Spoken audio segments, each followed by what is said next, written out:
আমাদেরকেও শ্রেষ্ঠ মানুষ বানায় দিবে কে? এজন্য কোরআনের সাথে সম্পর্ক বাড়াইতে রাজি আছেন তো? যারাই কোরআনের সাথে সম্পর্ক বাড়ায় এদের মর্যাদা বাড়ায় দেয় কে? দেখবেন আমাদের হাফেজে কোরআন, তারা ইন্টারন্যাশনাল কোরআন কম্পিটিশনে যে গোটা বিশ্বকে পেছনে ফেলে প্রথম পুরস্কার নিয়ে আসে।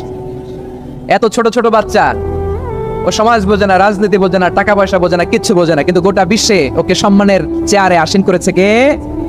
এই কোরআনের সাথে লাগলে আল্লাহ তাআলা সম্মান বাড়িয়ে দেয়। আমার প্রিয় ভাইয়ের, আসুন আমরা শুরুতেই আলোচনার শুরুতেই শপথ নেই যে আসন্ন রমাদানে আমরা কোরআনের সাথে নিজেদের সম্পর্ককে মজবুত করব ইনশাআল্লাহ।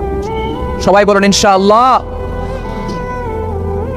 শাবান মাস আসলে, রজব মাস আসলে সাহাবারা কি করতেন আসুন আমরা দেখি কিভাবে তারা রমাদানকে ওয়েলকাম জানাতেন।